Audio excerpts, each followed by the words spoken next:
అందరికీ వందనాలు. అలాగే మాకు అత్యంత ప్రియులు, స్నేహితులు, సన్నిహితులు, నాకైతే సేవలో చాలా అనుభవజ్ఞులు సీనియర్ పాస్టర్ గారు, దైవజనులు యాకోబు పాస్టర్ గారికి, అలాగే పాస్టర్ గారికి నా ప్రభు పేరట వందనాలు.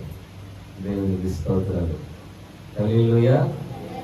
ఈ సంవత్సరాంతంలో ఈ విధంగా ఈ కోరికను ఏర్పాటు చేసుకోవడానికి దేవుడు ఎంతగానో తన మహాకృపను చూపించాడు. వాస్తవంగా అయితే నేటికి చాలా మంది ఈ సమయంలో చూడలేక కాలగర్భంలో నశించిపోయారు. కేవలం దేవుని కనికరం మనల్ని కాపాడుతుంది. ఈరోజు ఈ స్థలానికి ఫోన్ చేసి రాలేదని చెప్తామనుకున్నాను ఆయనకి. ఎందుకంటే ఈ నెలంతా ప్రతిరోజు ఏదో ఒక ప్రాంతంలో ప్రార్థనలు జరుగుతూ ఉన్నాయి, ప్రార్థనలు జరుగుతున్నాయి. రెండోది ఏంటంటే వయసు చిన్నదే కదా, తిరిగితే ఏమైంది అన్నట్టుగా మీరు చూశారు. కానీ 21 రోజు దీక్షలో ఉన్నాం, ఉపవాస ప్రార్థనలో ఉంటున్నాం. నేటికి 18 రోజులు దేవుడు పంపులు తీశాడు. ఈ ఉపవాస ప్రార్థనలో ఆయా స్థలాలకు వెళ్ళి గత రాత్రికి కూడా ఈ పొదిలి దగ్గర ఒక ప్రాంతానికి వెళ్ళి ఆ ఇంటి మీద పెట్టారు ప్రార్థన. 8:30 స్టార్ట్ చేస్తే రాత్రి 9:30 అయిపోయింది. అంటే చలి. సరే కాస్త వాళ్ళందరికీ ప్రార్థన చేద్దామని ప్రార్థన చేసి బయలుదేరితే ఇంటికి వచ్చి సరిగ్గా పడుతున్నారు. దేవుడు మహాకృప, ఎలివేట్ లేదు, ఖర్చు లేదు. అలాగా కాస్త ఇబ్బంది పడి ఏదేమైనా దేవునికి ఈరోజు ఆయన సన్నిధిలో నిలబడటానికి దేవుడు మాకు ఇచ్చిన ఆరోగ్యాన్ని బట్టి, కృపను బట్టి నేను ఎంతగానో దేవుని స్తుతిస్తూ ఉన్నాను. దేవునికి స్తోత్రం. ఈ సంవత్సరాంతంలో ఇలా దేవుని సన్నిధికి రావటం అనేది చాలా మనకు, మన కుటుంబాలకు ఆశీర్వాదకరం. హల్లెలూయా. మీరు ఇంకా చక్కగా ప్రార్థనలో మీరు చక్కగా ప్రార్థన చేసేవారైతే మీరు ప్రార్థన చేస్తూ ఉండగానే మీ సమస్యలన్నిటిని నా దేవుడు ఒక్కొక్కటిగా తొలగించేస్తాడు. ఆమేన్. సరే, బైబిల్లో నుంచి ఒక చిన్న మాట, ఈ పూట ఒక చిన్న మాట ధ్యానం చేసుకుందాం. నేను చాలా అనుకొని వచ్చాను, దేవుని మహాకృప. మరి దేవుడు అవన్నీ పోయాయి. ఇది ఇక్కడ పరిస్థితులు చూసిన తర్వాత ఇంకొక ఆలోచన మారింది.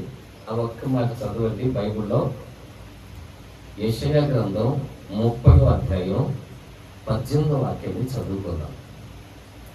యెషయా గ్రంథం 30వ అధ్యాయం 18వ వాక్యాన్ని చదువుదాం. కాగా మీ యందు దయ చూపవలెనని యెహోవా ఆలస్యం చేస్తున్నాడు, మిమ్మల్ని కరుణించవలెనని ఆయన నిలవబడి ఉన్నాడు.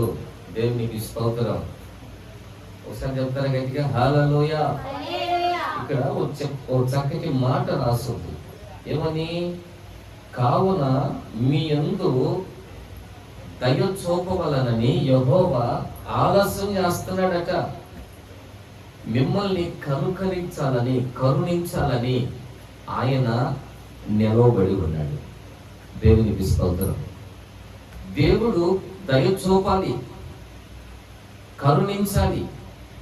ఎందుకంటే ఇప్పుడు దాకా పాస్టర్ గారు ప్రార్థన చేస్తున్న ప్రతి ప్రార్థనలో నాకు ఒక పదం పట్టుకుంది. ఏం పదం? అయ్యా, నీ దయ పాలించి ఇదిగో ఈ సమస్యల నుంచి విడిపించు, నువ్వు కనికరించి ఇదిగో ఈ సమస్యల నుంచి మమ్మల్ని లేవనెత్తు. ఈ ప్రతి ప్రార్థనలో ఈ పదని నన్ను పట్టుకుంది. ఏమని? దేవుని దయ ఉంటే మనం చేసే ప్రతి ప్రార్థనకు దేవుడు విలువ కట్టి ఆ సమస్యలన్నిటిలో నుంచి దేవుడు విడిపిస్తాడు. హల్లెలూయా. ఈరోజు ప్రార్థనలు చేస్తున్నాం, కానీ ఆ ప్రార్థనలకు ప్రతిఫలం రావట్లేదు. కారణం ఏంటంటే ఆయన దయ చూపించట్లా. ఇక్కడ దయ చూపాలని అనుకుంటున్నాడు, కరుణించాలని నిలవబడ్డాడు. మరి నిలబడ్డోడు దయ చూపాలని అనుకున్నవాడు మరి దయ చూపొచ్చుగా. కరుణించాలని నిలబడ్డాడు మరి కరుణించవచ్చుగా. ఎందుకు చేయట్లేదంటే అక్కడ రాస్తాడు, ఆలస్యం చేస్తున్నాడట. హల్లెలూయా. ఈ కడవరి దినాలలో దేవుడు మనల్ని కనికరిస్తే, ఆయన దయ మన మీద ఉంటే నిశ్చయముగా మన జీవితాలు ఆశీర్వదించబడతాయి. దేవునికి స్తోత్రం.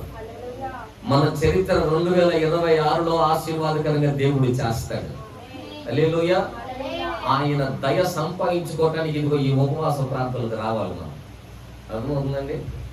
దేవుని దయ సంపాదించుకోవటానికి ఆయన సన్నిధికి వస్తే బైబిల్ గ్రంథంలో రాసింది కీర్తనలో ఏమని, నీవు నిశ్చయముగా సియోను కరుణించెదవు, నిర్ణయ కాలమే వచ్చింది అంటాడు. దేవునికి స్తోత్రం. అంటే దేవుడు కరుణించాలన్నా, దేవుడు దయ చూపాలన్నా దానికి ఒక కాలం ఉంది. అర్థమవుతుందండి? ఇప్పుడు మిరపజేను పండి కాయలు రావాలంటే దానికి ఒక కాలం ఉంది. ఏ ఫ్రూట్ అయినా ఇప్పుడు చూడండి, బయట ఒక్కొక్క సీజన్లో ఒక్కొక్క ఫలాలు వస్తూ ఉంటాయి. ఎందుకని? నాకు ఎప్పుడు కావాలంటే ఏమవుతుంది, ఎప్పుడు దొరకవై, కాలాన్ని బట్టే దొరుకుతాయి. ఇప్పుడు వాక్యం కూడా అంటది, నాకు దేవుని దయ నేను మోకరించినప్పుడే దిగాల్సిందే అంటే కుదరదు. దానికి ఒక నిర్ణయించబడిన కాలం ఉందట. ఆ నిర్ణయ కాలం ఇదిగో ఈ రోజు వచ్చింది. దేవునికి స్తోత్రం. హల్లెలూయా. ఈ సంవత్సరాంతంలో దేవుడు తన సేవకునికి ఒక ఆలోచన కలిగించి ఈ విధంగా ఉపవాస ప్రార్థనలు ఏర్పాటు చేయడానికి గల కారణం ఏమిటంటే, దేవుడిదిగో ఈ పరిచర్య మీద దయ చూపించాలనుకుంటున్నాడు. దేవుడిదిగో ఆయన సన్నిధికి వచ్చిన మీ కుటుంబాలను, మీ కుటుంబ వ్యవస్థను నా దేవుడు కరుణించి ఆయన దయ చూపించి మిమ్మల్ని ఆశీర్వదించాలని ఇదిగో ఈ నిర్ణయించబడిన ఈ కాలాన్ని దేవుడు ఏర్పాటు చేశాడు. హల్లెలూయా. మరి పాపం చాలా మంది నిర్ణయించబడిన ఈ కాలాన్ని మానుకున్నారో మరి వ్యర్థం చేసుకుంటున్నారు. దేవునికి స్తోత్రం. హల్లెలూయా. అర్థమవుతుందండి? అదృష్టం అందరి తలుపు తట్టదు అంటారు కొంతమందికే వస్తుందట. మరి దేవుడు దయ కూడా అందరి మీదకి రాదు, కొంతమంది మాత్రమే పొందుకోగలుగుతారు. దేవునికి స్తోత్రం. ఇంతకు దేవుని దయ అంటే ఏంటి? దేవుని దయ అంటే ఏంటి? చాలా విషయాలు ఉన్నాయి, కానీ మీకు ఒక ఎగ్జాంపుల్ చూపిస్తాను. అసలు దేవుని దయ అంటే ఏంటి, అసలు దేవుని దయ ఉంటే మన కుటుంబాలు ఎలా ఉంటాయి అని మనం కొంచెం బైబిల్ గ్రంథంలో చదివితే ఈ మధ్యకాలంలో నేను ఒక ఆయన్ని మాట్లాడుతూ ఉన్నాను. ఒక పల్లెటూరుకి వెళ్ళాను, దోర్నాల ప్రాంతంలో ఒక పల్లెటూరుకి వెళ్ళి ఆయనతో మాట్లాడుతున్నప్పుడు ఆయన అంటాడు, అయ్యా పాస్టర్ గారు ప్రార్థన చేయండి అయ్యా అన్నాడు. ఎందుకన్నాను, ఈ సంవత్సరం పొలం వేశాను, దేవుడు దయ చూపించి వర్షాన్ని కురిపిస్తే. ఏంటి? దేవుడు దయ చూపించి చక్కటి వర్షానికి ఇస్తే ఈ సంవత్సరం మా పంట పొలాలు ఆశీర్వదించబడతాయి. హల్లెలూయా. అంటే ఇప్పుడు దేవుడు దయ చూపకపోతే ఏమవుద్ది? వర్షం రాదు. అర్థమవుతుందా? అంటే ఇప్పుడు దేవుని దయ అంటే అర్థం ఏంటంటే, దేవుని దయ నీ జీవితంలో ఉంటే, దేవుడు నీ జీవితాన్ని దయతో చూస్తే, ఆయన దయ నీ కుటుంబం మీద నిలిచి ఉంటే నీ కుటుంబాలు ఫలభరితంగా ఉంటాయి. హల్లెలూయా. ఇన్ని సంవత్సరాలు ఒకవేళ నువ్వు దేవుని దయను పొందుకోలేకపోయావేమో, నీ కుటుంబాలలో ఒక ఫలభరితమైన అనుభవాలు లేవేమో, ఇదిగో ఈ సంవత్సరాంతంలో నా దేవుడు ఈ ఉపవాస ప్రార్థనల ద్వారా ఆయన నీ కుటుంబం మీద దయ చూపించి నీ కుటుంబాన్ని నా దేవుడు ఫలించును గాక. ఈ పరిచర్యను నా దేవుడు 2026 నుంచి ఫలభరితంగా చేయును గాక.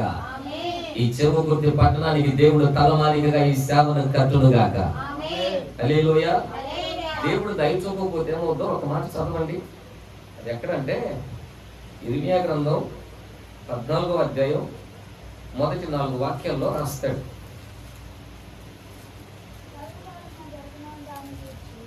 అది ఒక కరువు కాలమున దానిని గూర్చి ఇర్మియాకు ప్రత్యక్షమైన యెహోవా వాక్కు. యూదా దుఃఖించుచున్నది, దాని గుమ్మములు అంగలార్చుచున్నవి, జనులు విచారగ్రస్తులై నేలకు వంగిపోయారు, పైకెక్కుచున్నది. వారిలో ప్రధానులు పేదవారిని నేలకు పంపుచున్నారు. వారు చెరువుల యొద్దకు రాగా నీళ్లు దొరుకుటలేదు. ఒట్టి కొండలు తీసుకొని వారు మరలా వస్తున్నారు. అదిగో సిగ్గు అవమానము నొందిన వారై తమ తలలు కప్పుకొనుచున్నారు. చాలండి, అక్కడ చక్కగా రాస్తుంది. ఓ కుటుంబం మీద నా దేవుడు దయ చూపకపోతే ఓ వ్యక్తి మీద నా దేవుడు కనుకరాన్ని చూపించకపోతే ఆ కుటుంబాలు, ఆ ప్రాంతాలు ఎలా ఉన్నాయి అంటే ఇక్కడ చక్కగా రాశాడు. ఆ కుటుంబాలలో సిగ్గు, అవమానం, కన్నీళ్లు లేని స్థితి. ఇంకా అక్కడ రాసింది, చక్కగా రాసింది, తల వంచుకొని తల దించుకొని తిరిగి అనుభవాలట. హల్లెలూయా. ఎప్పుడు తల దించుతాం మనం?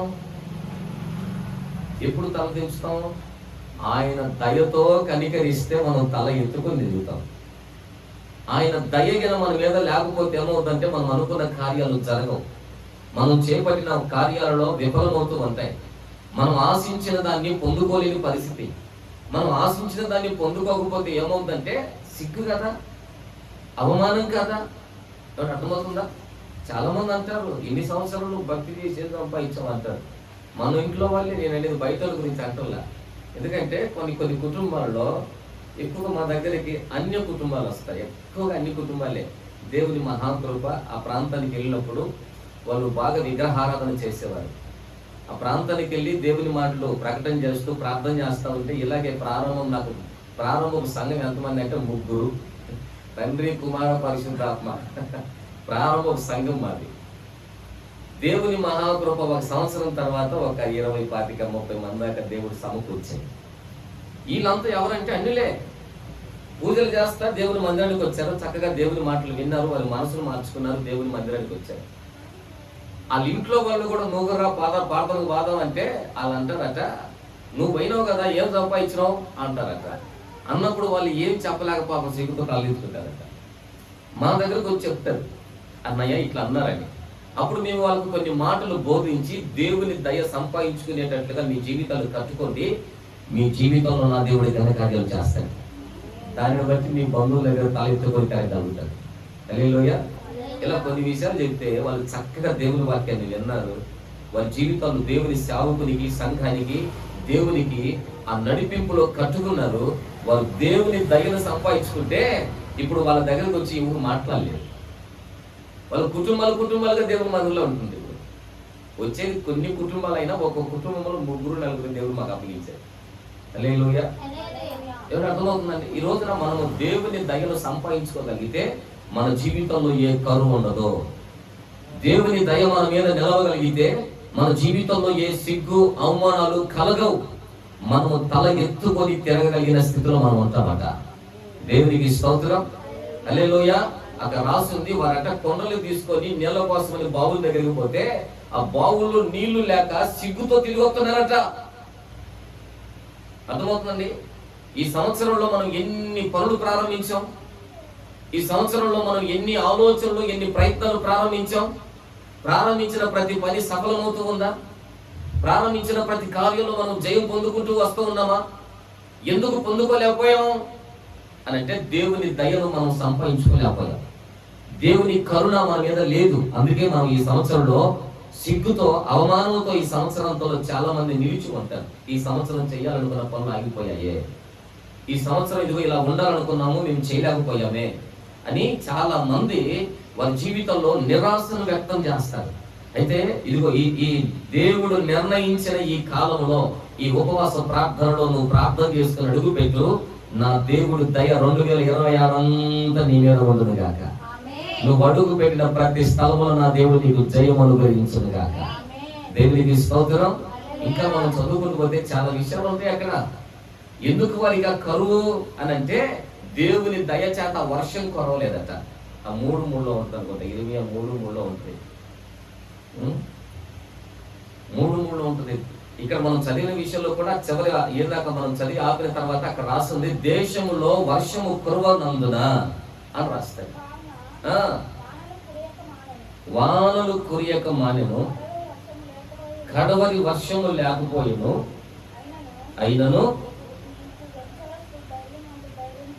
అయినను నీకు మంచి ధైర్యం కలదు, సిగ్గుపడనొల్లక ఉన్నావు.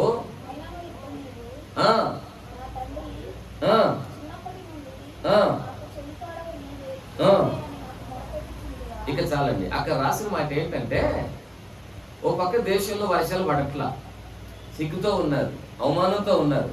అయినా ఏమాత్రం కొంచెం కూడా వీళ్ళకి అక్కడ రాసిన మాట, నేను చెప్పేది కాదు, అక్కడ రాసిన మాట. అయినను కూడా వీళ్ళు దేవునికి లోపడట్లేదట.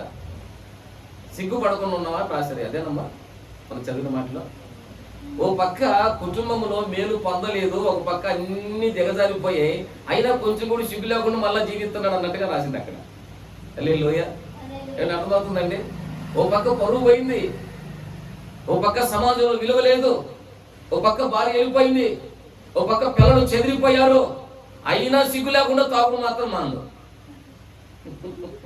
అర్థమవుతుందండి? అదే కదా అనేది అక్కడ రాసిన మాట. దానికి అర్థం అదే. ఇంత జరుగుతున్నా కూడా కనీసం కొంచెం కూడా సిగ్గు లేదు. ఇదో చూడండి, కొంచెం ఆలోచించేయండి నా మాటలు. మనం దేవుని సన్నిధికి వచ్చాము, ఎన్నో నష్టపోయాము ఈ సంవత్సరంలో. ఈ సంవత్సరాంతంలో మీరు దేవునికి సంపూర్ణంగా అప్పగించుకోగలిగితే మరలా నా దేవుడు దయ మీ మీద కుమరించబడును గాక. హల్లెలూయా. నా మాట అర్థమవుతుందండి? దేవుడు ఎందుకు ఆలస్యం చేస్తున్నాడంటే ఇప్పుడు చెప్తాను, ఓకేనా? దేవుని దయ ఆలస్యం అవటం వల్ల ఏమైందంటే సిగ్గుపడుతున్నాం, అవమానం వచ్చింది. ఇన్ని సంవత్సరాలు కరువులో ఉన్నాం, ఇన్ని సంవత్సరం పేదరికం అనుభవించాం, ఇన్ని సంవత్సరం సమాజంలో విలువ లేని వారిగా మన కుటుంబంలో నడిపించబడుతూ వచ్చాయి. ఏం దేవుడు చేతగానోడా? యేసుడికి చేతగానోడండి? ప్రపంచంలో దేవుళ్ళు అనబడుతున్న వారి కన్నా మన యేసయ్య గొప్పోడట. హల్లెలూయా. నేను అంటాను, ఎప్పుడు అతిశయంగా చెప్పుకుంటాను, ఏమని? నేను ఆరాధించే దేవుడు సజీవుడు. దేవునికి స్తోత్రం. ఎందుకంటే నేను ఒకప్పుడు పూజలు చేసినప్పుడు ఆ ఆంజనేయుడు భక్తులు, ఒకప్పుడు ఆంజనేయుడు భక్తులు. ఆ కుటుంబంలో అంత సంసారం అంతా అగాధం అయిపోయింది. 5 అన్నదమ్ములు మన అన్నోళ్ళు. ఈ 5 మంది సంవత్సరానికి ఒకరు చచ్చిపోతా ఉండేవారు. సంవత్సరంన్నర వచ్చిందంటే మా ఇంట్లో ఒక ఆయన పోతా ఉండేవాడు, అందరూ మగోళ్ళే పోతున్నారు. ఇలా చివరికి మా నాన్నగారు పోయారు, అందరూ పోయారు, చివరి ఒక ఆయన మిగిలాడు. ఆయన ఒక్కడు యేసయ్య మందిరానికి వెళ్ళిన తర్వాత బతికి బట్టగట్టాడు. ఆ కుటుంబం మీద ఉన్న శాపం పోయింది ఆ రోజు. వాళ్ళు అప్పటి నుంచి ఏం చేశారంటే ఇక మందిరానికి పోతున్నారు అందరూ. వాళ్ళని చూసి మా అమ్మ కూడా పోతుంది, ఏమని? అయ్యా మా భర్త పోయాడు, 2 పిల్లలు ఉన్నారు, వాళ్ళని కాపాడుకోవాలని. నేనేం చేస్తానంటే మా ఇంటి పక్కనే ఒక గుడి ఉంటుంది, వేణుగోపాల స్వామి గుడి. ఆ గుడిలోకి పోయి ఒక ప్రక్కన ఉంటుంది ఏది ఆంజనేయుడు విగ్రహం గుడి, అక్కడికి వెళ్ళి కూర్చొని ఆయనతో మాట్లాడుతుండేవాడిని. ఏది ఆ విగ్రహంతో, స్వామి భూమి మీద నీలాంటి శక్తి కలిగిన వాళ్ళు ఎవరున్నారు? కొండని ఇలా పట్టుకొని లేపుతాదే, నీకు మించిన శక్తి ఏ దేవుడికి ఉంది? అంత చేయడానికి శక్తిమంతుడు కదా అని నేను పోయి ఏదో పిచ్చి మాటలు మాట్లాడుకునేవాడిని. నాకు ఇప్పుడు అర్థమవుతుంది ఒకప్పుడు ఎంత విలువనే. ఎంత మాట్లాడినా ఆ పక్క నుంచి రిప్లై ఏమాత్రం ఉండదు, ఈ పక్క నుంచి సప్లై బాగానే ఉంది. కానీ ఏమైనా అర్థమవుతుందండి? దేవుని మహాకృప కొన్ని సంవత్సరాల తర్వాత నాకు యేసుక్రీస్తు ప్రభు దొరికాడు. నేను ఈయన దగ్గరకు వచ్చి మాట్లాడుతూ ఉంటే ఆయన నాకు సమాధానం చెప్తామన్నాడు. హల్లెలూయా. ఆ రోజు నుంచి నేను గర్వంగా చెప్తా, ఏమని? నేను ఆరాధన చేసే దేవుడు, నేను సేవించే దేవుడు సజీవుడు. హల్లెలూయా.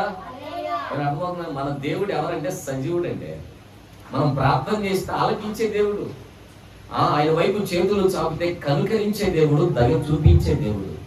అని అర్థమవుతుందండి? మంచపాలలో 3 పెట్టుకొని, అయ్యా నీ దయ నాకు చూపించయ్యా, నీ దయ మా మీద ఉంచయ్యా అని ప్రార్థన చేస్తే దేవుడు ఈ రోజు ఒక 34 మంది సంఘాన్ని దేవుడు ఇచ్చాడు 3 సంవత్సరాలు. హల్లెలూయా. అంటే దేవుని దయ మన మీద ఉంటే ఏమవుతుందంటే మనము మన కుటుంబాలు ఫలభరితంగా ఉంటాయి. దేవునికి స్తోత్రం. ఎందుకు ఈ రోజున ఆయన దయ మనకు దూరం అవుతుంది? ఎందుకు ఈ రోజున మన కుటుంబాల్లో ఫలభరితమైన అనుభవాలు లేవేంటి? సంతోషం ఫలించట్లా, ఆనందం ఫలించట్లా, సమాధానం ఫలించట్లా, ఆరోగ్యము ఫలించట్లా, ఎండిపోతా ఉన్నాయి. ఎందుకు? దేవుని దయన పడుతున్న వర్షం లేక. ఇప్పుడు మరలా ఆ దయ మన మీద కురిపించబడాలి అంటే మనం ఏం చేయాలంటే, ఒక మాట బైబిల్లో రాస్తుంది. ఏమని? యేసుక్రీస్తు ఈ భూమి మీద పుడతాడు, కన్యక గర్భమున జన్మిస్తాడు అని ఓ ప్రవచనం ఉంది. అర్థమవుతుందండి? కన్యక గర్భమున ఆయన జన్మిస్తాడని ఒక ప్రవచనం. ఈ ప్రవచనం ఎవరి జీవితంలో నెరవేర్చబడుతుందో అని ఆ రోజుల్లో ప్రవక్తలు సైతం, స్త్రీలు సైతం వివాహాలను నిషేధించి ఆ క్రీస్తు అనబడుతున్న యేసు మా గర్భంలో ఉదయించాలి, మా గర్భంలో జన్మించాలి అని వారి జీవితంలో పవిత్రంగా కాపాడుకొని ఏమంటే అర్థమవుతుందా? పవిత్రంగా కాపాడుకొని ఎదురు చూస్తా ఉన్నారట. కొన్ని సంవత్సరాల తర్వాత దేవుని దయ మరియమ్మ మీదకి వచ్చింది. దేవునికి స్తోత్రం. అని లూకా సువార్తలో మొదటి అధ్యాయంలో అంటున్న మాట 28-29 మధ్యలో ఉంటుంది. ఏమని? దూత దిగి వచ్చి అంటది, దయాప్రాప్తురాలా అంటది. హల్లెలూయా. అంటే ఇప్పుడు ఏమైంది? దేవుని దయను సంపాదించుకుంది. దేవుని దయ ఎప్పుడైతే ఆ మీదకి వచ్చిందో ఆమె గర్భంలో లోక రక్షకుడు ఉదయించాడు. హల్లెలూయా. ఈ రోజున ఎంత ఘనత, గుణదలంతా ఉంది కదా. అర్థమవుతుందా? క్రైస్తవులు గుండు కొట్టించుకోవాలంటే గుణదలకే పోవాలి. ఈ రోజున దేవతకు పూజిస్తూ ఉంటారు. ఎందుకమ్మా నీకెంత ఘనత? ఆ దేవుని యొక్క దయ నా మీద నిలిచి ఉన్నాయా? ఎందుకు ఆ మీద దేవుని దయ నిలిచి ఉండడానికి కారణం ఏంటి? లూకా సువార్తలో చదువుతారా?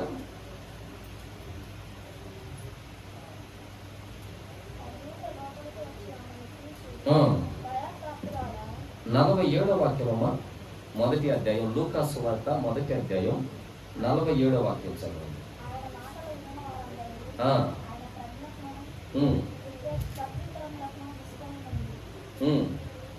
అమ్మ, లూకా సువార్త మొదటి అధ్యాయం 47 చదవండి.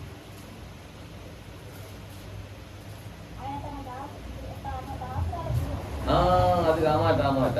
ఆయన తన దాసురాలి దీన స్థితిని కటాక్షించాడు. ఇది చాలండి.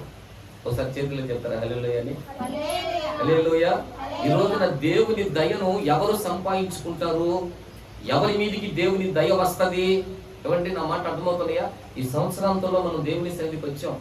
ఎందుకు వచ్చామంటే ఇది రాబోయే సంవత్సరం అన్నా మన కుటుంబాలు ఫలించాలి, మన ఆత్మీయ జీవితాలు ఫలించాలి, మన కుటుంబ వ్యవస్థ సమాజంలో విలువ కలిగి బ్రతకాలి, మన కుటుంబాల్లో మన జీవితంలో ఉన్న పేదరికం పోవాలి, కరువులు పోవాలి, కన్నీళ్లు పోవాలి. రాబోయే సంవత్సరం మనకు ఆశీర్వాదకరంగా ఉండాలని మనం వచ్చాం. ఇప్పుడు ఆ రాబోయే సంవత్సరాల్లో మనము ఆశీర్వాదకరంగా ఉండాలంటే దేవుని దయ కొమ్మరించబడి నిర్ణయించబడిన కాలంలో ఉన్నాం. మరి ఈ కాలంలో ఆయన దయ మన మీదికి రావాలంటే ఇది ఇక రాసిన మాట. ఆ అంటది, ఈ దీనరాలి స్థితిని దేవుడు కటాక్షించాడు. అంటే అర్థం ఏంటి? ఈమె దేవుని దృష్టికి దీనురాలైపోయింది. అర్థమవుతుందండి? ఆమె స్థితి పెరుగుతా ఉన్నా, ఆమె ఆలోచనలు పెరుగుతా ఉన్నా, ఆస్తులు పెరుగుతున్నా, ఉద్యోగం పెరుగుతున్నా, స్టేటస్ పెరుగుతున్నా, ఆమె పెరిగే కొద్దీ దేవుని సన్నిధిలో ఎలా మార్చబడుతుందంటే దీనురాలుగా.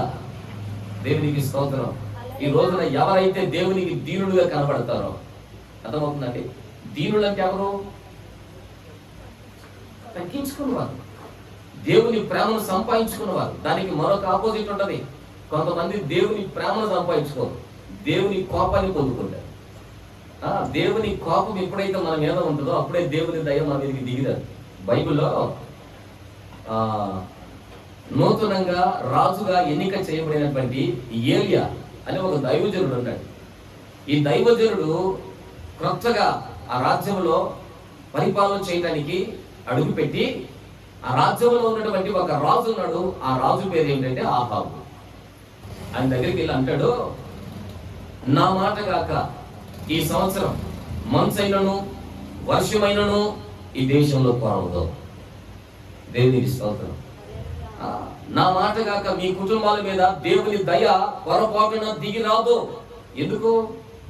ఆ మాట చదువుని మీకు చూపిస్తాను. మొదటి రాజుల గ్రంథం 16వ అధ్యాయం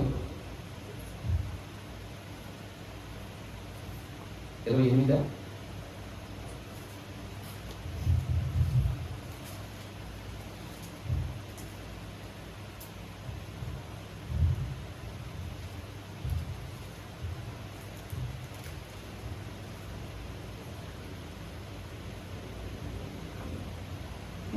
వాక్యం చదవండి. మొదటి రాజుల గ్రంథం 16వ అధ్యాయం 33.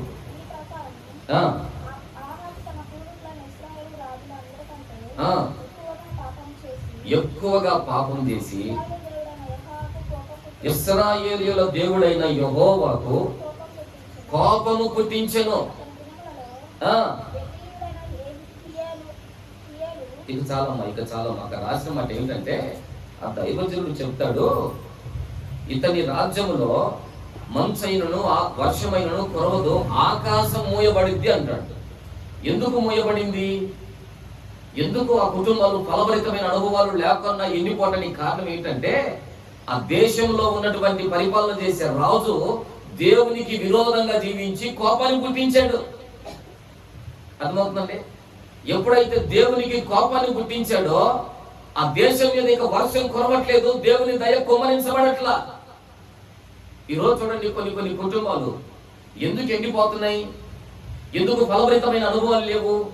ఎందుకు ఆధ్యాత్మికంగా ఎదగవలసిన వారు ఆధ్యాత్మికంగా రోజు రోజుకు దిగజారిపోతున్నారు? ఎందుకంటే ఎక్కడో దేవునికి కోపాన్ని పుట్టించారు. ఈ సంవత్సరాంతంలో మనం చేయాల్సిన ప్రార్థన ఇదే. ఏమని? అయ్యా, ఈ సంవత్సరం ప్రారంభం మొదలుకొని ఇంతవరకు నీ సన్నిధిలో మేము జీవిస్తూ వచ్చాం, మమ్మల్ని కాపాడుతూ ఉన్నావు. మమ్మల్ని బట్టి ఎక్కడైనా ఒకవేళ నీకు కోపము పుట్టింటే మమ్మల్ని క్షమించండి అని ప్రార్థన చేయడానికి వచ్చాయి. హల్లెలూయా. అలాంటి ప్రార్థన చేసి చూడండి, రాబోయే సంవత్సరాల్లో నా దేవుని దయతో మీరు వర్ధిల్లుతారు. దేవునికి స్తోత్రం. హల్లెలూయా. అర్థమవుతుందండి? ఈరోజు మనం ఈ మనోహరమైన ఉపవాస ప్రార్థనలో మనము దేవుని సన్నిధిలోకి ప్రార్థన చేయాలి. ఏమని?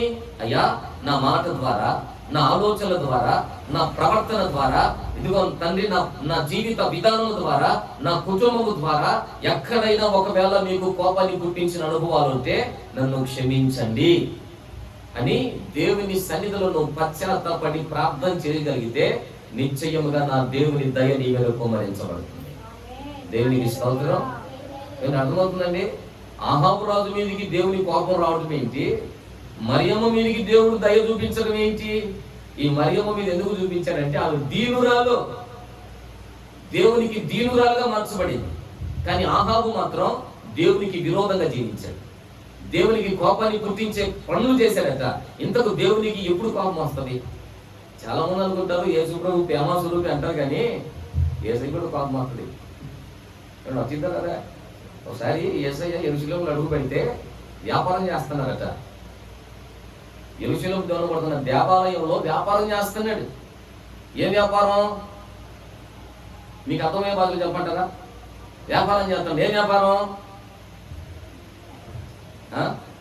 ఒక చిన్న డబ్బాలో నూనె పోసుకొని, ఇది 100 రూపాయలు. అర్థమవుతుందండి? ఒక చిన్న కచ్చిపు తీసుకొని, ఈ కచ్చిపు 200 రూపాయలు. హల్లెలూయా. అర్థమైంది అనుకుంటాను. ఈ రోజున దేవాలయంలో ఏం జరుగుతుందంటే వ్యాపారం. దేవుని మందిరంలో ఆరాధనలు లేవు, అంత వ్యాపారమే. మా దగ్గరికి వస్తే ఈ నూనె బాటిల్కి వెళ్ళి మీరు ప్రార్థన చేసుకున్నాను అనుకో, మీ జబ్బు నయం అయిపోద్ది. అవును, ఇస్తావా అంటే ఎంత చిన్నది, ఎంత 100. వ్యాపారం అయింది. అలా వ్యాపారం చేస్తున్న వాళ్ళ దగ్గరికి వెళ్ళి నా దేవుని మందిరాన్ని వ్యాపార స్థలంగా చేస్తారని ఒక మంచి శరకులు ఇక్కడ రెడీ చేసుకొని ఈపు విమానం మాకు పోయి 2 గంటల ఏదైనా మాట అర్థమవుతుందా? మన భాషలో చెప్తానుకుంటే యేసయ్య కూడా కోపం వస్తుంది. నేను అంటాను, ఈ సంవత్సరంలో అయ్యా నీకెక్కడైనా నేను కోపాన్ని పుట్టించానా? అర్థమవుతుందా? నా మాటే కానీ, నా ప్రవర్తనే కానీ, నా ఆలోచనలే కానీ, నా జీవిత విధానమే కానీ నీ దృష్టికి ఒకవేళ ఎక్కడైనా కోపము కలిగితే మమ్మల్ని మన్నించండి అని మనం ప్రార్థన చేయాలి. మనం ఎలా కనబడతామంటే నీతిమంతులుగానే కనబడతాం. అర్థమవుతుందండి? ఇప్పుడు మనము నీతిమంతులుగా కాదని ఎక్కడికి వెళ్ళాలి? నాకు తెలిసిన ఒక అమ్మాయి ఉంది. ఆ అమ్మాయి ఎలా ఉంటుందంటే, వాస్తవం చెప్పాలంటే ముక్కు సరిగా ఉండదు. ఆ పిల్ల ఏమనుకుంటుంది, ఆ అమ్మాయికి నేను ఎలా ఉన్నానంటే సౌందర్యరాయి కూడా నాకు ముందు పనికిరాదు. అంటే ఈ మధ్య కొత్త వచ్చారు హీరోయిన్లు, అసలు ఏ హీరోయిన్ నాకు ముందు పనికిరాదు, అంత అందగత్తెని అనుకుంటుందట. ఆమె ఎంత అందగత్తో అద్దం ముందుకు పోయి చూసుకుంటే కదా కనపడేది. అర్థమైందా? ఇప్పుడు మనం ఎంత నీతిమంతులమో ఇప్పుడు మనము వాక్యం అని అర్థం ముందుకు వెళ్తే మన స్థితి ఏంటో అర్థమైపోద్ది. అర్థమవుతుందండి? అందుకే దైవజనుల ద్వారా దేవుడు ఏర్పాటు చేసేలా ప్రతిరోజు ఒక సేవకుని పిలిపించి దేవుని యొక్క వాక్యాన్ని బోధిస్తున్నాడు.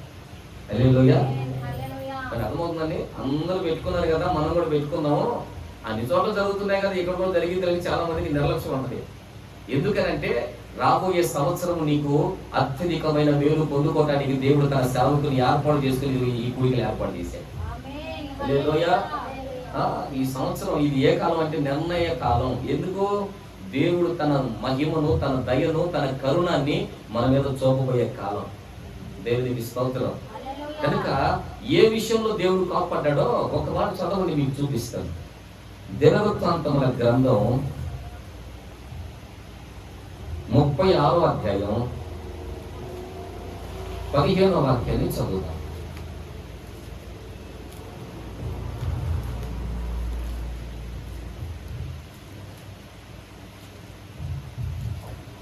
రెండో దినవృత్తాంతం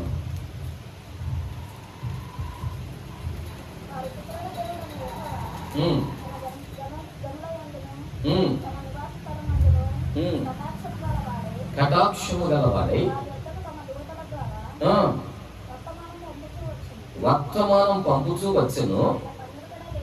ఆయన పెందల కడ లేచి పంపుచూ వచ్చినను వారు దేవుని దూతలను ఎగతాళి చేయించు, ఆయన వాక్యమును తృణీకరించుచు, ఆయన ప్రవక్తలను హింసించుచు రాగా నివారింప సఖ్యము కాకుండా యెహోవా కోపము ఆయన జనుల మీదికి వచ్చెను.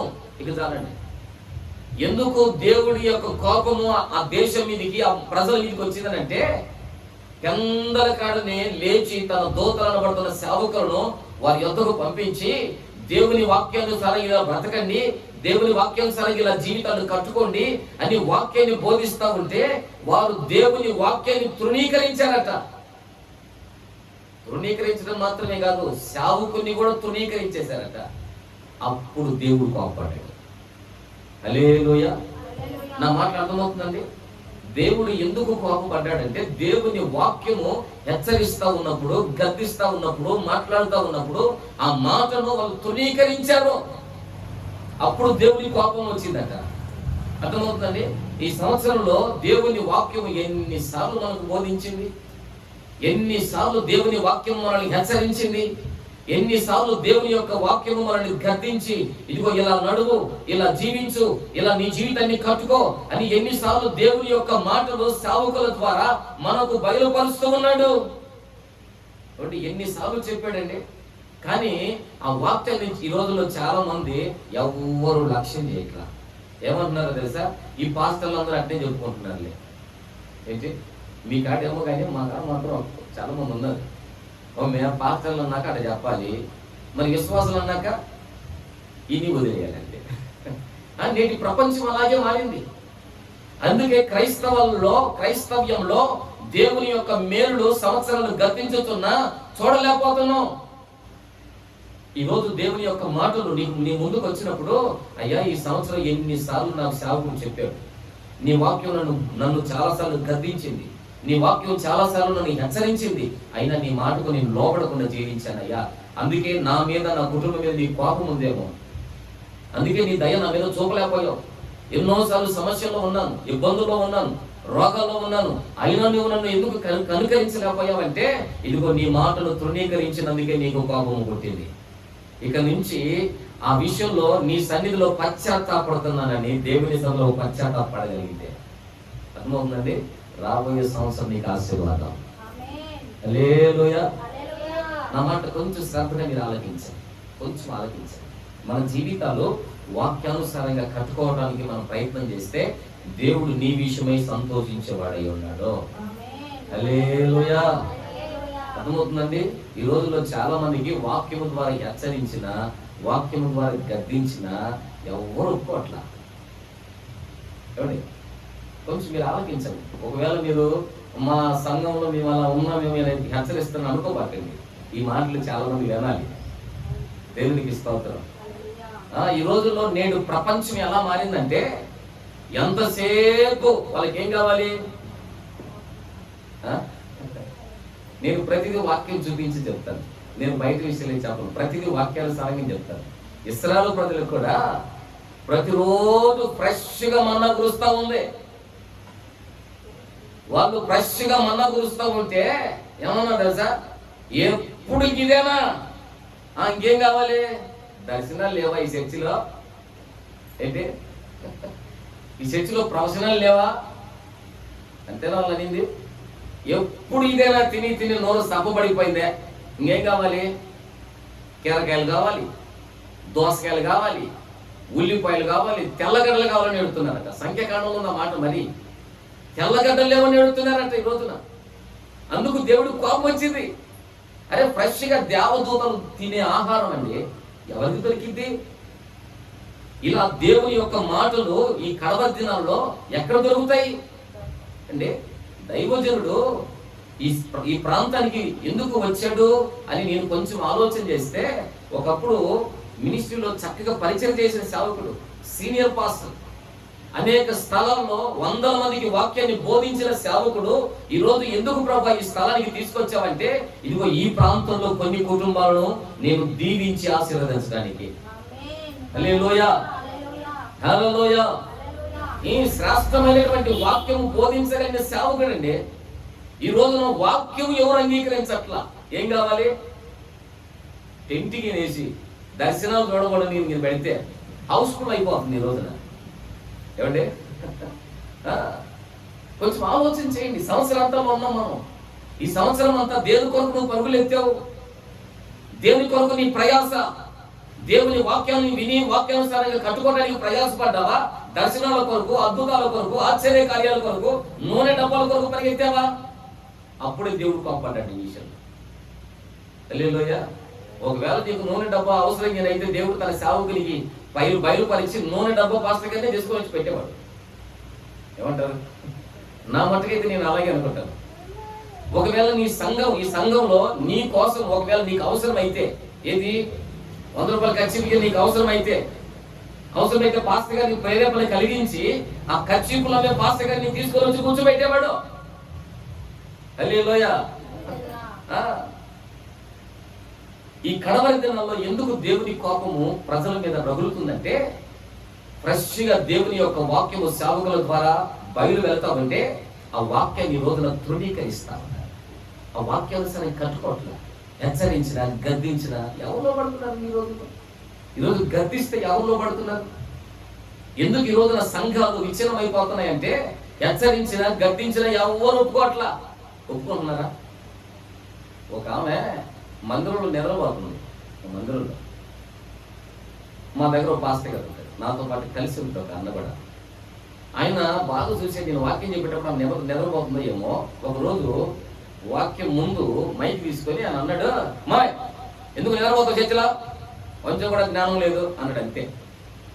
అప్పుడు దాకా సొల్లు కాల్చుకొని నిద్రపోయిన ఆమె లేచి సింగు తీసుకొని శుభ్రం పులుచుకొని, ఈ చర్చి కాబట్టి ఇంక చర్చి లేదు అంటే అంటే ఇప్పుడు ఆమె ఆలోచన ఏంటి? గద్దించకూడదు అంతే. నువ్వు నిద్రపోయినా దేవునికి స్తోత్రం అని చెప్పాలి. అర్థమవుతుందా? నువ్వు ఎట్ట తిరిగినా ఆ దేవునికి స్తోత్రం అని చెప్పాలి. ఈ రోజున సంఘాల్లో లేనిది ఏంటంటే గద్దింపు లేదు. అర్థమవుతుందండి? ఎల్లుడి సంఘంలో నీకు గద్దించే వాళ్ళు ఉంటారా? సార్ చెప్తారా? ఈరోజు మరి లైవ్ ఉందో లేదో నాకు తెలియదు, కానీ దేవుని మహాకృప, దేవుడు నాకు ఎందుకు ఈ మాట చెప్పమని చెప్పాడు, నేను చెప్పేస్తున్నాను. ఒకసారి చేతులేదు గట్టిగా చెప్పండి, హల్లెలూయా. నాకు తెలిసిన ఒక అబ్బాయి ఉన్నాడు, ఇక్కడ మందిరాలకు వెళ్తా ఉంటే తను ప్రేమించిన అమ్మాయిని తీసుకొని రావడానికి సిగ్గుపడ్డాడు. ఎందుకు? ఆ అమ్మాయిని తీసుకొని వస్తే వాళ్ళ అమ్మ ఒప్పుకోదు. ఒకవేళ వాళ్ళ అమ్మ ఒప్పుకున్నా కానీ పాస్టర్ గారు అసలు ఒప్పుకోడు. పాస్టర్ గారు ఎందుకు ఒప్పుకుంటాడు అంటే, మా చెల్లి అన్నయ్య అంటే పాస్టర్ గారికి తెలియదా నీ చెల్లిలో లేకపోతే నీ అక్క లేకపోతే ఎవరనేది. అందుకని చెప్పేసి అమ్మాయి ఇక్కడ కాదు కానీ ఆడి గెలపోతే మనల్ని ఊడు పట్టించుకోడు అంతే. అర్థమైందా? ఎవరు మనల్ని గద్దించడు, ఏంది ఎవరిని తీసుకొని వచ్చి అసలు ఈ అమ్మ ఎవరు అంతని కూడా లేదు అని చెప్పేసి అలవాటు పడ్డాడు. అలవాటు పడి చివరికి ఏమైంది తెలుసా? నేను చెప్పకూడదు కానీ మాటలో చివరికి ఏమైపోయిందంటే వాళ్ళిద్దరి జీవితాలు ఊరేసుకొని చచ్చిపోయే ప్రమాదానికి వెళ్ళిపోయాయి. ఊరేసుకొని చనిపోతాను. గత రాత్రి కనపడ్డ పిల్లలు మరిచెట్లపాలెంలో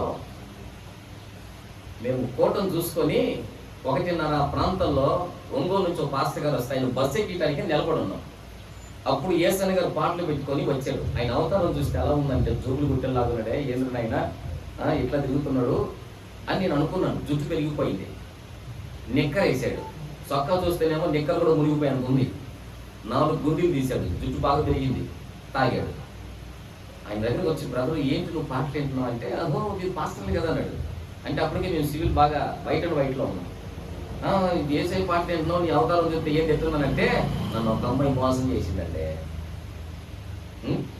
ఒక అమ్మాయి మోసం చేసిందట. మరి మోసం చేసిందని నువ్వేం చేస్తున్నావు? ఏం చేస్తావు? బాగా తట్టుకోలేక శుభ్రంగా తాగుతున్నాను, తిరుగుతున్నాను, ఎంజాయ్ చేస్తున్నాను. జీవితం చూడండి, చిన్న వయసే, చిన్న వయసు. నాకు తెలిసి నీ వయసు ఎంత అంటే 23 సంవత్సరాలు అంటున్నాడు. ఎందుకురా నీకు ఈ గతి పట్టింది? గద్దించేవాళ్ళు లేక, హెచ్చరించేవాళ్ళు లేక. కొంచెం ఆలోచన చేయండి. ఈ రోజున దేవుని వాక్యము మనల్ని హెచ్చరిస్తున్నా, గద్దిస్తూ ఉన్నా, ఆ వాక్యానికి మనం లోబడి జీవించగలిగితే దేవుని దయ శాశ్వత కాలం నీ జీవితంలో ఉంటది. ఆమేన్. రోజున దావీదు దేవుని మందిరానికి వెళ్ళి ప్రార్థన చేస్తాడయ్యా, ఇంతగా నా పట్ల నువ్వు దయ చూపడానికి నేను ఏ పాటి వాడిని అంటాడు. అర్థమైందండి?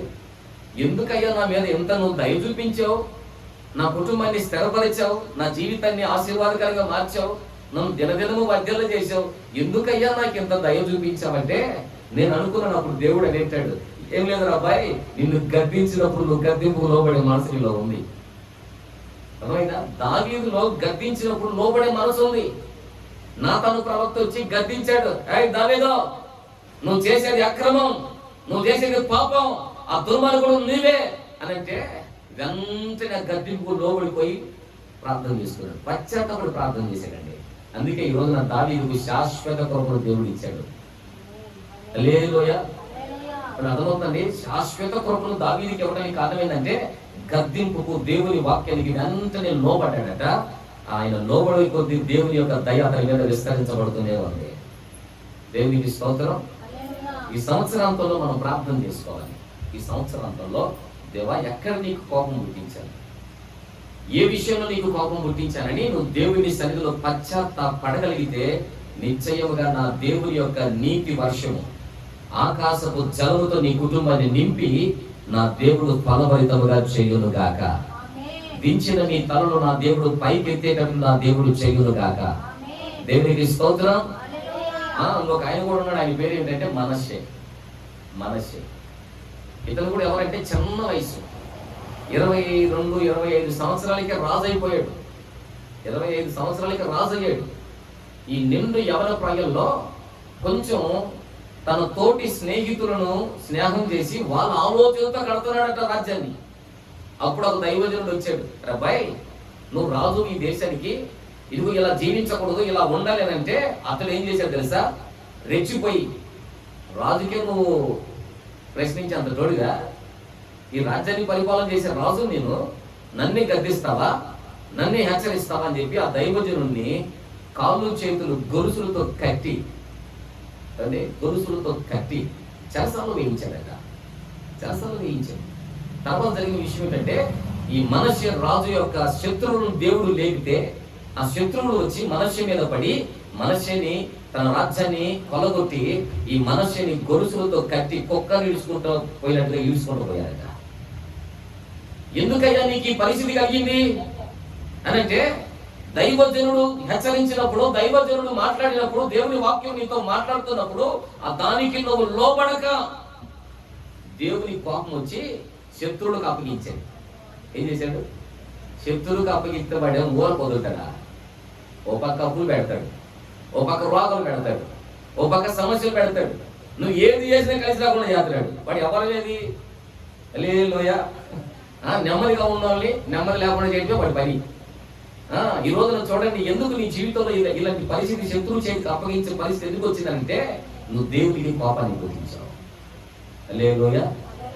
నినివే పట్టణస్తులట దేవుని యొక్క మాటలు విని, సేవకుడు చెప్పిన మాటను, హెచ్చరికలు విని లోబడి చంటి పిల్లలు సహితం పాలు కూడా తాకుండా నీళ్ళు తాగి పడుకోబెట్టారట. దేవుని మాటలు లోబడిపోయారు. ఆ నినివే పట్టణం కాపాడబడింది. దేవునికి స్తోత్రం. హల్లెలూయా. కొంచెం ఆలోచన చేయండి. సంవత్సరాంతంలో మనం ఉన్నాం. మన కుటుంబాలు ఎలా కట్టబడుతున్నాయి, మన జీవితంలో ఎలా కట్టుకోగలుగుతున్నాం, దేవుని దయ మన మీదికి రావాలనంటే దేవుని మందిరంలో ఒక బైబిల్ పట్టుకొని తెల్లబట్టలు వేసుకొని ఏదన్నా ఈ క్రిస్మస్ టైంలో ఒక కేకో లేకపోతే కారాల ప్యాకెటో బూందీ ప్యాకెటో తీసుకొని వస్తే దేవుని దయ సంపాదించుకోలేము. ఆయన దయ సంపాదించాలంటే సంపూర్ణంగా దేవుని మాటకు నిన్ను నువ్వు అప్పగించుకొని, అర్థమవుతుందా, ఆ మాటల ప్రకారంగా మన జీవితాలను కట్టుకోగలిగితే నా దేవుని దయ మీ మీదకి దిగి వచ్చునుగాక. ఆమె ఇంకొక మాట చెప్తాను.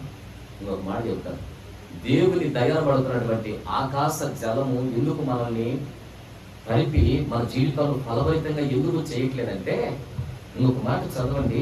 ఆది కాండంలో ఉంటుంది అన్నమాట. కీర్తనలో చదువుతారా? 73వ కీర్తన మొదటి వాక్యం.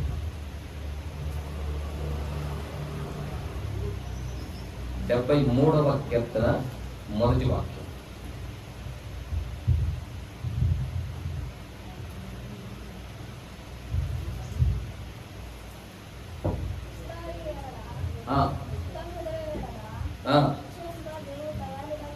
ఇశ్రాయేలీయుల ఎడల శుద్ధ హృదయుల ఎడల నిశ్చయముగా దేవుడు దయాళుడై ఉన్నాడు. ఒకసారి గట్టిగా లేదు ఏం చెప్పండి. అది నేను ముగించబోతాను. ఒక్క మాట చెప్పి ముగించేస్తా, సమయం చాలా ఎగిపోయింది. అసలు అనుకోకుండానే పోతా ఉంది ఈ పూట. దేవుడు మన మీద దయ చూపాలంటే ఇక రెండోదిగా రాశాడు, శుద్ధ హృదయుల ఎడల నా దేవుడు దయాళుడై ఉన్నాడట. ఏంటి శుద్ధ హృదయులు అనండి? శుద్ధ హృదయులు అంటే అర్థం ఏంటి? కడగబడిన హృదయాలు, కడగబడిన జీవితాలు, సరిచేయబడిన జీవితాలను నా దేవుడు ఎప్పుడు అలక్ష్యం చేయడు. వారిని దయ చూపటానికి ఆయన దయాళుడై ఉన్నాడు. దేవునికి స్తోత్రం. హల్లెలూయా. అర్థమైందంటారా? అర్థం కాదా? నీకు ఇంకొక మాట కూడా చూపిస్తాను. ఆది కాండం 2వ అధ్యాయం 5వ వాక్యం.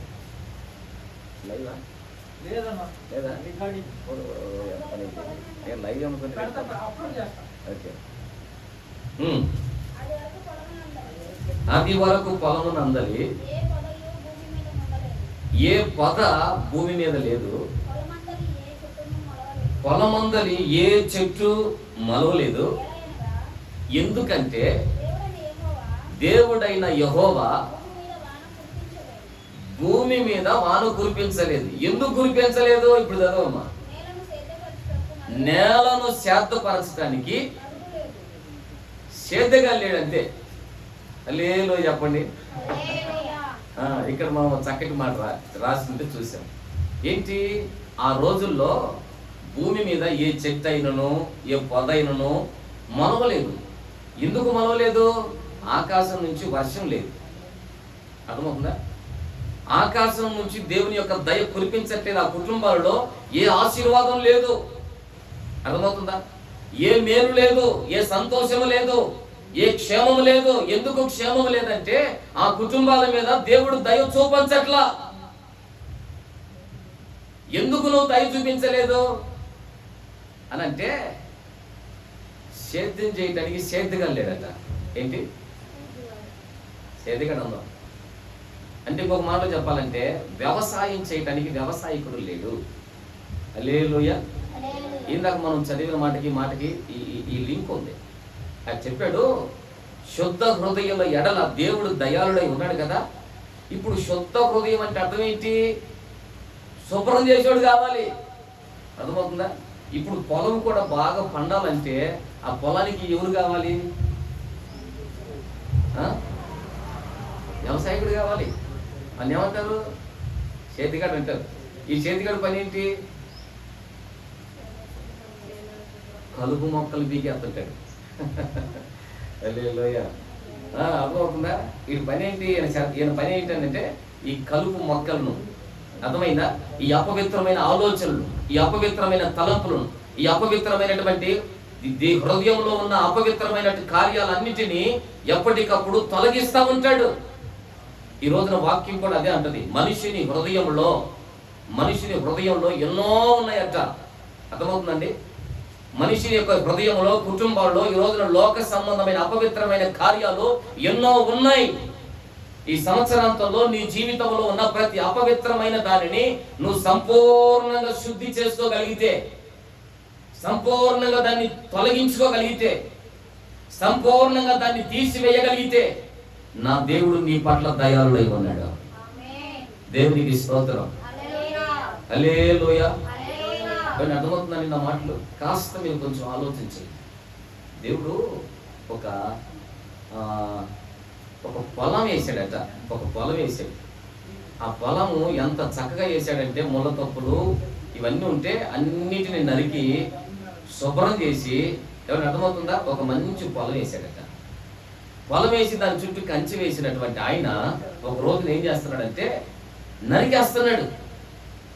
ఎందుకయ్యా నరుకుతున్నావు అని ఆయన అంటాడు, ఈ పొలం నిండా గచ్చ పొలలు, బలురక్కసి చెట్లు. ఇది యెషయా గ్రంథం 5వ అధ్యాయంలో ఉంటుంది ఈ మాటలన్నీ. బలురక్కసి చెట్లు, అది ఏమాత్రం శుద్ధి చేయబడలేదు. అక్కడ అంటాడు, ఇది త్రవ్వబడలేదు, పారతోటి చెక్కబడలేదు అంటాడు. హల్లెలూయా. ఈ రోజున ఎందుకు దేవుడు నీ మీద దయ చూపించలేకపోతున్నాడు? ఎందుకు నా దేవుడు ఈ సంవత్సరంలో నీ మీద కనికరం చూపించి నీ కార్యాలు ఎందుకు సఫలము చేయకుండా దేవుడు ఆపాడు? కొంచెం ఆలోచించేయండి. ఎందుకు దేవుడు చేయలేకపోయాడనంటే, నీ జీవితంలో ఉన్న ప్రతి అపవిత్రమైన కార్యాలను తొలగించుకోకుండా అలాగే పెట్టావు అంతే. ఆ మాట అదే అర్థం. ఈ సంవత్సరాంతంలో మన హృదయంలో ఉన్న ప్రతి అపవిత్రతను మనం అంతా తీసేసుకోవాలి. ప్రతి అపవిత్రమైనటువంటి ఆలోచనలు తీసేసుకోవాలి. ప్రతి అపవిత్రమైన అలవాట్లు తీసేసుకోవాలి. ప్రతి అపవిత్రమైనటువంటి బూతులు మనం తీసేసుకొని నూతన సంవత్సరానికి మనం ఎలా మారాలట? ఒక నూతన సృష్టిగా మారాలట. హల్లెలూయా. నా మటుకు నేను అనుకుంటాను, ఈ సంవత్సరాంతంలో ఎందుకు అబ్బాయి ఉపవాస ప్రార్థనలు అంటే మనం నూతన పరచబడటానికి. అర్థమవుతుందా? నూతన సంవత్సరానికి సిద్ధపడ్డంటే అర్థం ఏంటి? కొత్త బట్టలు. చూడండి, నూతన సంవత్సరానికి సిద్ధపడ్డంటే ఏంటి? కొత్త బట్టలు అయి కాదు, నూతన హృదయం రావాలి నీలో, నూతన మనసు రావాలి, నూతన ఆలోచనలు రావాలి, నూతన తలంపులు రావాలి. దేవుని కొరకు నేను ఎలా బ్రతకాలన్న కొత్త ఆలోచనలు కొట్టాలి. హల్లెలూయా. ఈ రోజున ఇలాంటి మనసుతో మన జీవితాలు దేవుని సన్నిధిలో కట్టుకోగలిగితే నా దేవుడు ఆలస్యం చేయడిక. అర్థమవుతుందా? ఇప్పటి వరకు ఎందుకు ఆలస్యం చేశావనంటే, ఆయన దయ చూపాలని నిలబడ్డాడు, కరుణించాలని ఆయన లేచి నిలబడి నీ కుటుంబాన్ని కరుణిద్దామని అనుకునేటానికి ఎందుకు ఆలస్యం చేస్తున్నాడు? ఎందుకు చేస్తున్నావు అంటే, అది లోపల కొంచెం ఉంది, అపవిత్రమైన ఆలోచన తీసుకుంటే చేస్తా. అర్థమైందండి? నీలో కొంచెం లోక సంబంధమైన కార్యాలు ఉన్నాయి, అది కొంచెం తీసేసుకుంటే వెంటనే చేసేస్తానంటాడు. హల్లెలూయా. కొంచెం ఆలోచించేయండి. ఇలాగ దేవుడు మన జీవితాలను నూతన పరచును గాక. ఆమేన్. ఇలా చెప్పుకుంటూ పోతే ఇంకా చాలా విషయాలు ఉన్నాయి. అదే యెషయా గ్రంథంలో మనం చదివిన ఆ మాట పైన ఒక మాట రాస్తుంది, మీ యందు దయ చూపాలని ఆయన ఆలస్యం చేస్తున్నాడు. ఎందుకు ఆలస్యం చేస్తున్నాడు అంటే, పై వాక్యంలో రాస్తుంది. ఏమని? ఆ పై వాక్యంలో చదువుతానమ్మా. యెషయా గ్రంథంలో మనం చదివిన మాట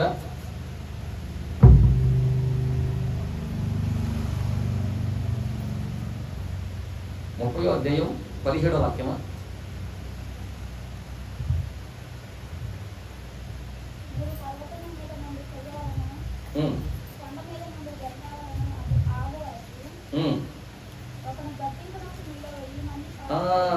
ఆ మాట ఒకటి గద్దింపగా మీలో 1000 మంది పారిపోతున్నారు. 5గురు గద్దింపగా పారిపోయారు. దేవునికి స్తోత్రం. అక్కడ చక్కగా రాసింది, వీళ్ళు ఎందుకు దేవుడు దయ చూపలేకపోతున్నారు అంటే, వాళ్ళు నిలబడట్లా పారిపోతున్నారు అంటే. ఏమిటి? నిలబడట్లా, దయ చూపుదాం అనుకునేసరికి పారిపోతున్నారట. హల్లెలూయా. ఈ రోజు కొన్ని కుటుంబాలను దేవుడు ఆశీర్వదిద్దాం అనుకునేసరికి ఉండట్లా కుటుంబాలట. మీరు పారిపోవటం మానేసి కుదురుగా కూర్చుంటే నా దేవుడు మిమ్మల్ని దయ చూపుతాడు. హల్లెలూయా. అర్థమైందండి? ఈరోజు చాలా మంది పారిపోయారు. దేవుని దయ లేదు, మరి ఏం చేస్తావు? నువ్వు కుదురుగా దేవుని సందులో నీ జీవితాన్ని చక్కగా కట్టుకొని నువ్వు దేవుడిలో నిలబడగలిగితే నా దేవుడు నిశ్చయముగా ఆలస్యం చేయకుండా మిమ్మల్ని అందరినీ కరుణించును గాక. నా దేవుడు మిమ్మల్ని తన దయతో నింపి ఈ 2026 మీకు ఆశీర్వాదకరంగా నా దేవుడు చేయును గాక. ప్రార్థన చేసుకుందాం. చిన్న ప్రార్థన చేసుకుందాం. తల వంచండి, మోకరించండి. మోకరించగలిగిన ఓపిక నీకుంటే మోకరించు. చిన్న ప్రార్థన. అయ్యా నీకు స్తోత్రాలు నాయనని చిన్న ప్రార్థన చేసుకోండి. ఇప్పటి వరకు కొన్ని విషయాలు మనం దేవుని సన్నిధిలో చాలా విషయాలు మాట్లాడుతూ వచ్చాం, చాలా విషయాలు వింటూ వచ్చాం. ఈ మాటల ప్రకారంగా నా దేవుడు మీ యందు దయ చూపాలని కోరుకుంటున్నాడు. మిమ్మల్ని కరుణించాలని ఆయన నిలవబడి ఉన్నాడు. కానీ కరుణించట్లేదు, దయ చూపట్ల ఆలస్యం చేస్తున్నాడు. ఎందుకు ఆలస్యం? ఉద్యోగం చేయాలనుకుంటున్నావు కానీ ఆలస్యం అవుతుంది. ఇల్లు కట్టాలనుకుంటున్నావు కానీ ఆలస్యం అవుతుంది. పెళ్లి చేయాలనుకుంటున్నావు కానీ ఆలస్యం అవుతుంది. దేవుని సన్నిధిలో ఆశీర్వదించబడాలని కోరుకుంటున్నావు కానీ ఆలస్యం అవుతుంది.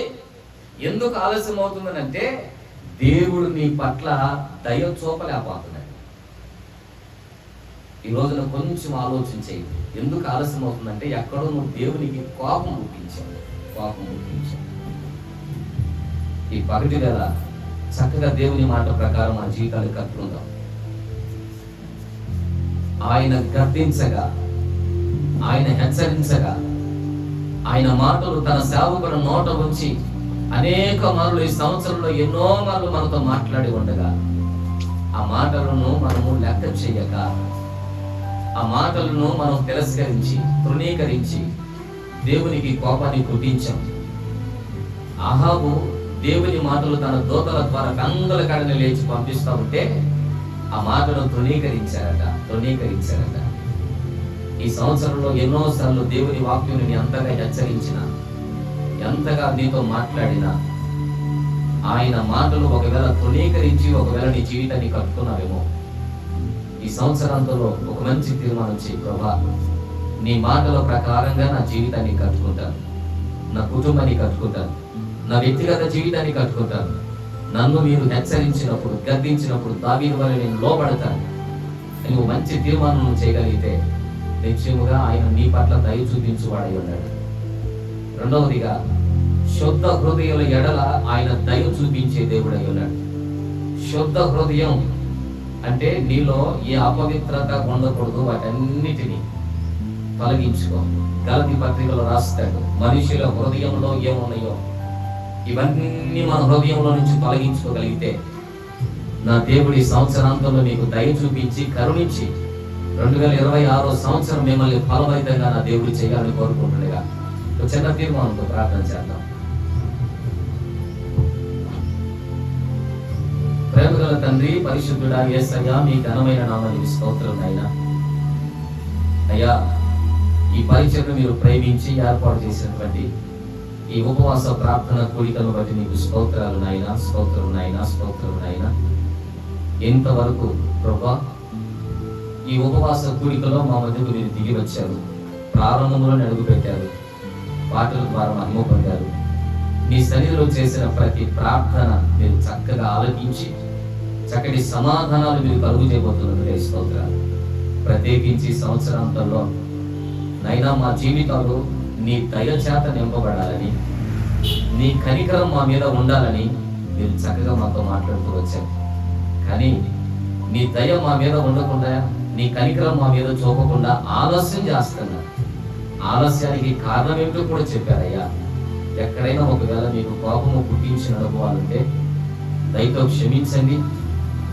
మరియ వలె నీ సన్నిధిలో దీనురాలమై దీన స్థితి కలిగి నీ మాటకు లోబడి జీవించే కృప మా అందరికీ మీరు ప్రసాదించండి. అలాగే హృదయం శుద్ధి చేసుకొని మా జీవితాలను, మా తలంపులు, ఆలోచనలన్నీ నూతన పరుచుకొని నీ సన్నిధిలో పవిత్రంగా మా జీవితాలు కట్టుకోవడానికి మీరు కృప చూపించి మహిమ పొందవాలి. నీ కృప కలిగి చేతికి అప్పగిస్తూ నీ సన్నిధికి వచ్చిన బిడ్డలను బలపరచండి. ఈ మాటల ప్రకారం తీర్మానం చేస్తూ ఉండగా నిశ్చయముగా ఒక్కొక్కరి పైన, కుటుంబాల మీద నా దేవుడు దయ చూపించును గాక. నా దేవుని కనికరం ప్రతి కుటుంబం పొందుకొనును గాక. రాబోతున్నటువంటి 2026 సంవత్సరం మహిమకరంగా ఫలభరితంగా నా దేవుడు చేయును గాక. అట్టి కృప చేత మీరు బలపరచండి నైనా. ఇదిగో మీ సేవకునికి మీరు ప్రేమించిన ఈ పరిచర్యను, సంఘాన్ని మీరు ఫలభరితంగా మీరు మార్చి రాబోయే సంవత్సరాలకు ఆశీర్వాదకరంగా మీరు జరిగించి నీ సేవకుని ఇంకనూ బలపరిచి వాడుకొని మహిమ పొందడం. ఈ ప్రాంతంలో జరుగుతున్న ఈ సేవ నిశ్చయముగా యేసు నామములో కట్టబడును గాక. ప్రతి ఆటంకాలు, ప్రతికూలతలన్నీ తొలగించి నీ నామ ఘనత కొరకు ఈ పరిచయను గొప్ప చేసి ఆశీర్వదించి మహిమ పొందమని మహిమ నీకు ఆరోపిస్తూ నజరేయుడైన యేసు నామములో ప్రార్థించి వేడుకుంటున్నాము తండ్రి. ఆమేన్. మన పరమ తండ్రి అయిన దేవుని ప్రేమ, మన ప్రభువైన యేసుక్రీస్తు కృప, పరిశుద్ధాత్మ సహవాసము సన్నిధి మనకును సకల పరిశుద్ధులకును, మరి ముఖ్యముగా ఆయన సన్నిధిలో ఈ వాక్యానుసారంగా జీవించాలని తీర్మానించిన ప్రతి వారికి సదాకాలమైన కృప తోడై ఉండి నడిపించును గాక. ఆమేన్. దేవునికి స్తోత్రం. హల్లెలూయా. దేవునికి మహిమ కలుగును గాక.